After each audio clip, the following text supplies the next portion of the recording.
So beta, this is lecture number 6 of chapter 9 coordination compound.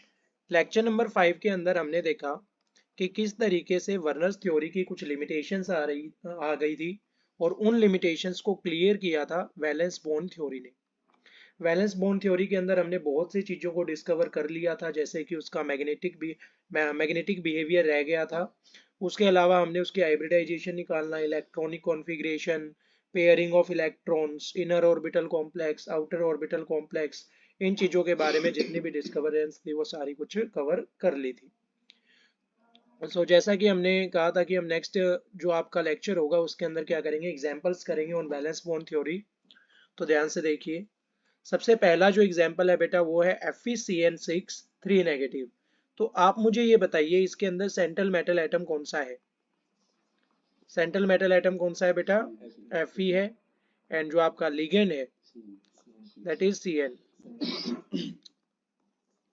तो ये हमारे पास central metal atom आ गया, ये हमारे पास लिगेंड आ गया। टोटल 6 नंबर ऑफ लिगेंड्स हैं एंड चार्ज हमारे पास कितना है, 3 नेगेटिव है। तो रफ कॉपी आप सभी के पास है, फटाफट से Fe की ऑक्सीडेशन स्टेट बताइए बेटा यहाँ पे कितनी है। जल्दी से Fe की ऑक्सीडेशन स्टेट निकालिए।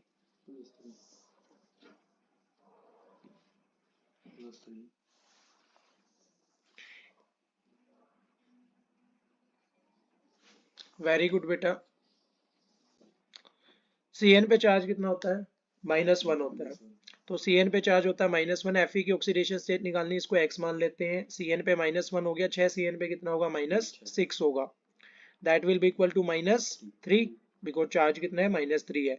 तो x will be equal to +3। तो यहाँ पे Fe की ऑक्सीडेशन स्टेट कितनी आ रही है बेटा, +3 आ रही है। मतलब हमारे पास Fe है, इसको हमें कन्वर्ट करना है कौन से आयन के अंदर बेटा, Fe3 पॉजिटिव के अंदर। इज इट क्लियर और नॉट।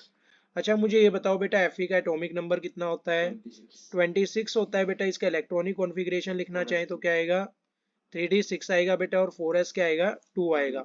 अच्छा हमें इसको किस में कन्वर्ट करना है बेटा, Fe3 पॉजिटिव के अंदर। किसके अंदर कन्वर्ट करना है, Fe3 पॉजिटिव के अंदर कन्वर्ट करना है। तो इसका इलेक्ट्रॉनिक कॉन्फ़िगरेशन क्या हो जाएगा, 3d5 हो जाएगा। इज इट क्लियर और नॉट। यहाँ से 2 इलेक्ट्रॉन चले गए, यहाँ से 1 इलेक्ट्रॉन चला गया। नाउ Fe3 पॉजिटिव का इलेक्ट्रॉनिक कॉन्फ़िगरेशन हम यहाँ पे लिखेंगे बेटा। तो Fe3 पॉजिटिव हमारे पास कौन सा कॉन्फ़िगरेशन है, फटाफट से बताइए कौन सा ऑर्बिटल है, डी ऑर्बिटल है। डी के अंदर कितने ऑर्बिटल्स होते हैं, 5 ऑर्बिटल्स होते हैं, 1 2 3 4 5। क्लियर है। अब इलेक्ट्रॉन्स कितने हैं, 5 है। तो यहाँ पे सबसे पहले 1 2 3 4 5। इज इट क्लियर और नॉट। आफ्टर दैट 3d के बाद क्या आएगा बेटा, यहाँ पे 4s आएगा। तो 4s में यहाँ पे हमारे पास कितने ऑर्बिटल होते हैं, एक ही होता है सर। 4p में कितने होते हैं बेटा, 3 ऑर्बिटल होते हैं। इज इट क्लियर और not, yes sir. After that Fe3 positive के अंदर ये पेयरिंग भी होगी सर। तो पेयरिंग होगी तो यहाँ पे कितने पेयर्स बनेंगे, बताओ फटाफट जल्दी से। 2 पेयर्स बनेंगे। कितने पेयर्स बनेंगे बेटा, 2 पेयर्स बन जाएंगे। तो 2 इलेक्ट्रॉन्स यहाँ पे आ गए, 2 इलेक्ट्रॉन्स यहाँ पे आ गए। यहाँ पे कितने इलेक्ट्रॉन आएंगे, एक इलेक्ट्रॉन आएगा। ये जो इलेक्ट्रॉन है ये अनपेयर्ड है या पेयर्ड है, पे अनपेयर्ड इलेक्ट्रॉन है। और 2 हमारे पास जो ऑर्बिटल्स हैं वो क्या रह जाएंगे, खाली रह जाएंगे। यहाँ पे हमारे पास क्या आएगा, 4s आएगा, और यहाँ पे क्या आएगा बेटा, 4p आएगा।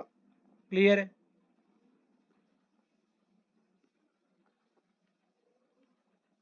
इतना आ गया समझ में।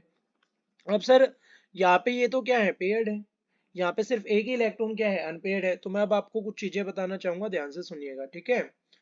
तो इसको हम लिख लेते हैं,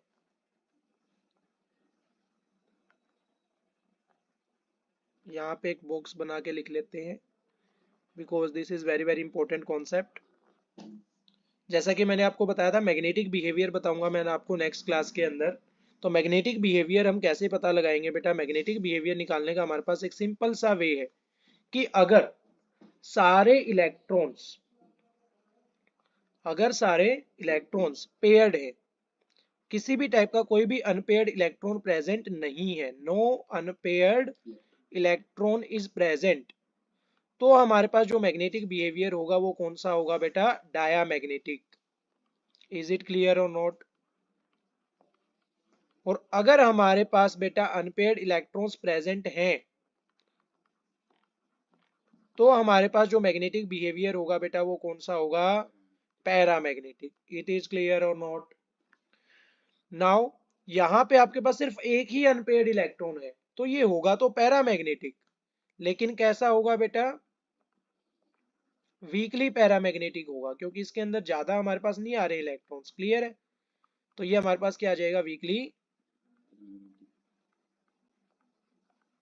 पैरामैग्नेटिक आ जाएगा। आ गया समझ में। इसी तरीके से अच्छा यहाँ पे अब हमें क्या निकालनी है, मैग्नेटिक बिहेवियर तो पता चल गया सर, अब हम क्या पता करेंगे, हाइब्रिडाइजेशन। तो दो ऑर्बिटल्स तो किसके हैं, डी के हैं, तो यहाँ पे क्या आएगा, D2। यहाँ पे क्या आएगा बेटा, S। यहाँ पे क्या आएगा, P के कितने आ रहे हैं, 3 आ रहे हैं, तो हाइब्रिडाइजेशन क्या आएगी, D2sp3। समझ आया नहीं आया, कोई दिक्कत है क्या इसके अंदर। अच्छा अब यहाँ पे लिगेंड्स की क्या करवाएंगे, ओवरलैपिंग। लिगेंड्स की क्या करवाएंगे, ओवरलैपिंग करवाएंगे। तो लिगेंड्स की ओवरलैपिंग किसके साथ होती है, ऑर्बिटल्स के साथ। किसके ऑर्बिटल्स के साथ, सेंट्रल मेटल एटम के ऑर्बिटल्स के साथ। सेंट्रल मेटल एटम के कौन से ऑर्बिटल्स के साथ,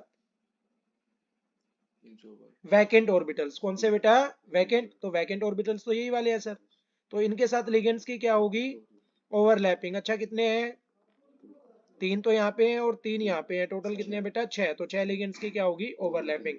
6 के 6 लिगेंड्स कौन से होंगे, CN।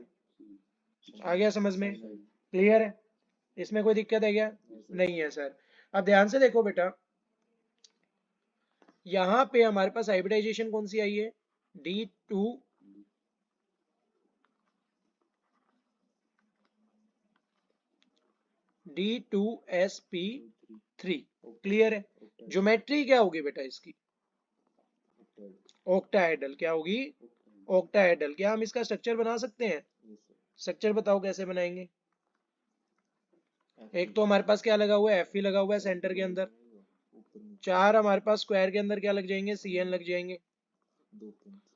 और एक हमारे पास बेटा क्या लगेगा, इसके ऊपर लगेगा, और एक क्या लगेगा, नीचे लगेगा। तो this geometry is our octahedral geometry. Is it clear. अच्छा मुझे ये बताओ इसका मैग्नेटिक बिहेवियर कैसा है बेटा, वीकली पैरामैग्नेटिक। कैसा है, वीकली पैरामैग्नेटिक। अगर बहुत सारे अनपेयर्ड इलेक्ट्रॉन्स आते तो क्या होता, स्ट्रॉन्गली पैरामैग्नेटिक।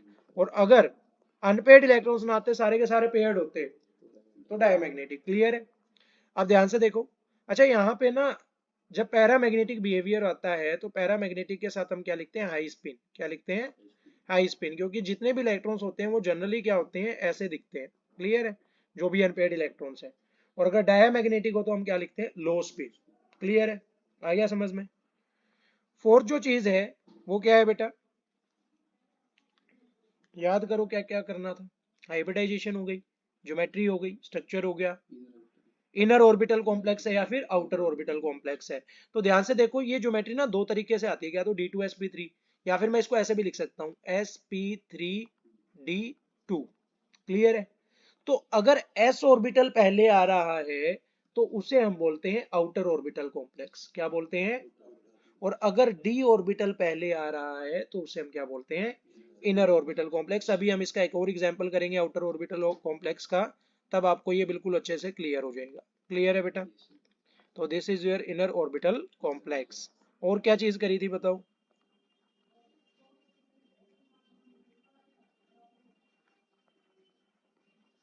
और नहीं आ रही याद, रिवाइज योर प्रीवियस लेक्चर और याद करके आप सारी चीजें लिखोगे इसकी। ठीक है, आ गया समझ में। चलो ये वाली चीज मैं आपके ऊपर छोड़ रहा हूँ। अब ध्यान से देखो, यहाँ पे अभी अभी जो हमने एग्जाम्पल किया है बेटा, वो किसका किया है, FeCN6 3 नेगेटिव। क्लियर है ना। अभी हम जो एग्जाम्पल करने जा रहे हैं वो है FeCN6 और 4 नेगेटिव। क्लियर है। चलो फटाफट करके बताओ इस एग्जाम्पल को, आपके पास 2 मिनट का टाइम है, सारी चीजें लिखनी है इसके बारे में। तो इसी के अंदर अगर हम बेटा एग्जाम्पल ले रहे हैं 4 नेगेटिव का, तो Fe का एटॉमिक नंबर कितना होता है बेटा, 26 होता है। एंड इलेक्ट्रॉनिक कॉन्फ़िगरेशन की बात करें तो क्या होगा, 3d 6 and 4s 2। अब जब हम इस वाले कॉम्प्लेक्स के अंदर Fe की ऑक्सीडेशन स्टेट निकाल लेंगे तो वो कितनी आएगी, इसकी x होगी, इसके -6 होगी, that will be equal to -4 and x will be equal to +2। तो यहाँ पे बेटा जो ऑक्सीडेशन स्टेट आ रही है वो आ रही है +2। तो Fe से Fe कौन सा आयन बनेगा, +2 आयन बनेगा। Fe+2 का इलेक्ट्रॉनिक कॉन्फ़िगरेशन क्या होगा, क्या होगा इलेक्ट्रॉनिक कॉन्फ़िगरेशन, 3D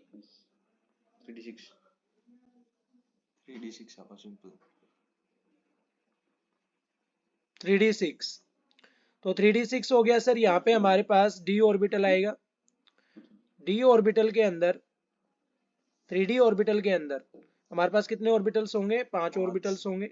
तो ये आ गया सर 3d के बाद क्या आएगा बेटा, 4s आएगा। तो यहाँ पे आ गया sir 4s and after that क्या आएगा बेटा, 4p। तो ये आ गया हमारे पास 4p। अच्छा, इलेक्ट्रॉन्स की जब हम मूवमेंट करेंगे तो यहाँ पे सबसे पहले 1 electron, 2 electron, 3 electron, 4, 5 and after that 6। अब सर इसमें से इलेक्ट्रॉन्स की क्या होगी, पेयरिंग होना स्टार्ट हो जाएगी। तो ये वाला इलेक्ट्रॉन कहाँ जाएगा, सेकेंड नंबर पे, और ये वाला इलेक्ट्रॉन थर्ड नंबर पे। तो यहाँ पे जो इलेक्ट्रॉन्स की फिलिंग होगी उसमें ये वाला इलेक्ट्रॉन यहाँ पे आ गया सर, और ये वाला इलेक्ट्रॉन यहाँ पे आ गया। तो सारे के सारे इलेक्ट्रॉन्स की क्या हो गई, पेयरिंग होगी। इसका मतलब क्या है, no unpaired electron present. No unpaired electron present हो, किसी भी टाइप का कोई भी अनपेयर्ड इलेक्ट्रॉन प्रेजेंट ना हो, तो हमारे पास कौन सा नेचर होता है बेटा, डायामैग्नेटिक। और अगर बहुत सारे अनपेयर्ड इलेक्ट्रॉन्स प्रेजेंट होते हैं तो हम क्या बोलते हैं, स्ट्रॉन्गली पैरामैग्नेटिक। अगर एक ही अनपेयर्ड इलेक्ट्रॉन प्रेजेंट हो तो हम क्या बोलते हैं, वीकली पैरामैग्नेटिक। क्लियर है। अब आप देख सकते हो यहाँ पे जितने हाई स्पिन है उतने ही क्या है, लो स्पिन है। तो ये क्या, डाईमैग्नेटिक वाले को हम क्या बोलते हैं, लो स्पिन कॉम्प्लेक्स बोलते हैं। क्या बोलते हैं, लो स्पिन कॉम्प्लेक्स। क्लियर है। अच्छा, आप मेरे को ये बताओ, अब क्या होगी, लिगेंड्स की ओवरलैपिंग होगी। 6 लिगेंड है तो 1 2 3 4 5 और 6।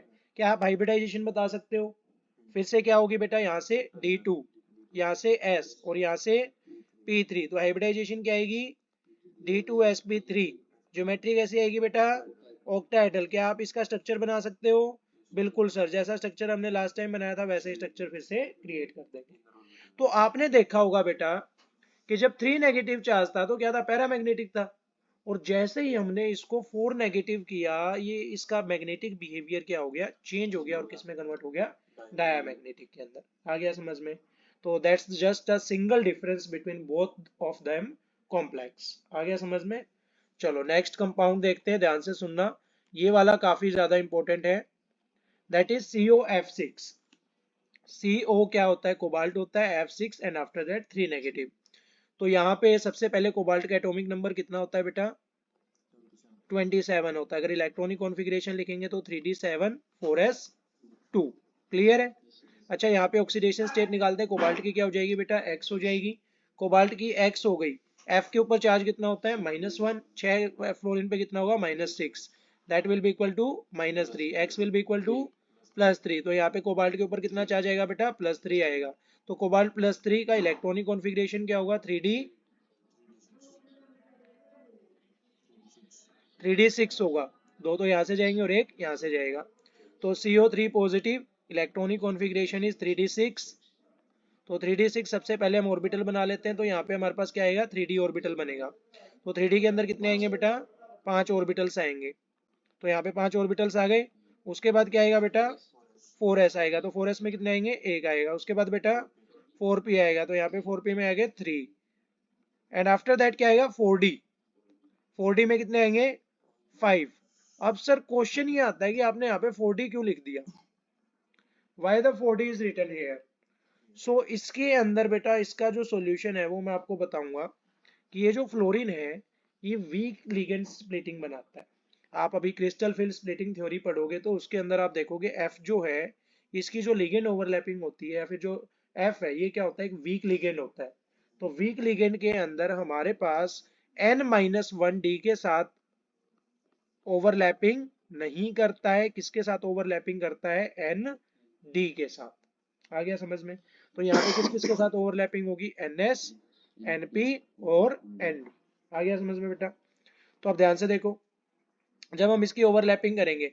अच्छा, डी के अंदर कितने इलेक्ट्रॉन्स है? 6 इलेक्ट्रॉन्स है, तो 6 इलेक्ट्रॉन्स की फिलिंग कर देते हैं। 1 2 3 4 5 और एक क्या आ गया? 6। तो लेकिन लिगेंड तो किसके साथ ओवरलैप कर रहे हैं?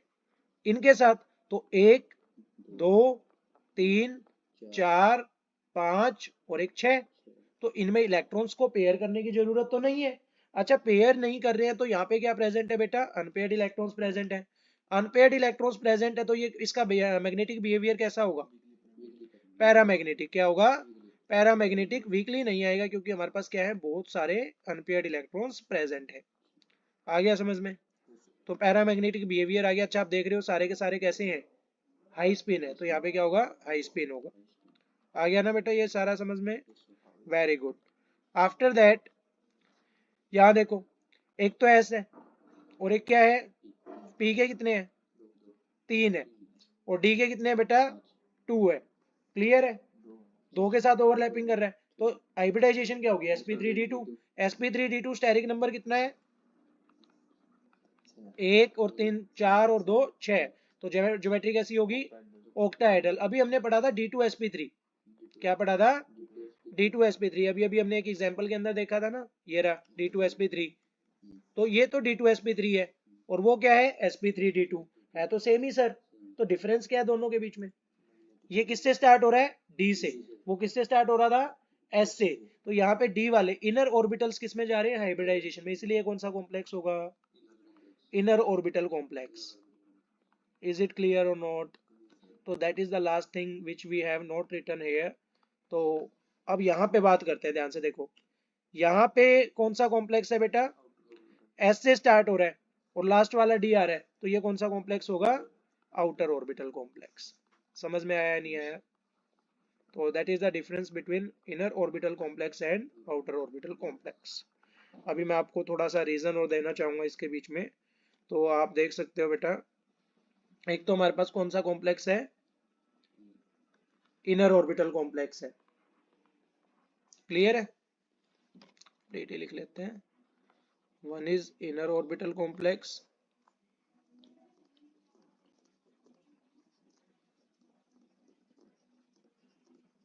and the another one is outer orbital complex।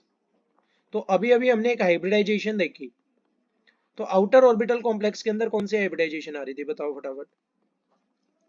sp3d2। जबकि यहाँ पे क्या आ रही थी? d2sp3। क्लियर है? इसके अंदर बेटा हमारे पास क्या आएगी? sp3। इसके अंदर क्या आएगी? dsp2। क्लियर है? sp3 tetrahedral geometry, dsp2 square planar geometry. Clear है?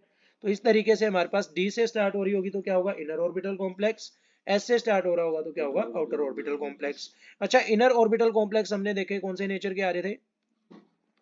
पैरामैग्नेटिक। कैसे आ रहे थे बेटा? पैरामैग्नेटिक आ रहे थे। स्पिन कैसी थी? High spin. है ना बेटा? पैरामैग्नेटिक थे और कैसे थे? हाई स्पिन थे। जी नहीं, यहीं पे क्वेश्चन आ जाता है। ध्यान से सुनो, मैंने आपको करवाया था कि पैरामैग्नेटिक भी आ रहा था, तो वो कैसा मैग्नेटिक था? Weekly paramagnetic. और जनरली ये कौन से होते हैं बेटा? डायामैग्नेटिक होते हैं। आया समझ में? और यहाँ पे कौन से आ रहे हैं बेटा? पैरामैग्नेटिक। क्लियर है? पैरामैग्नेटिक स्पिन कैसी होगी?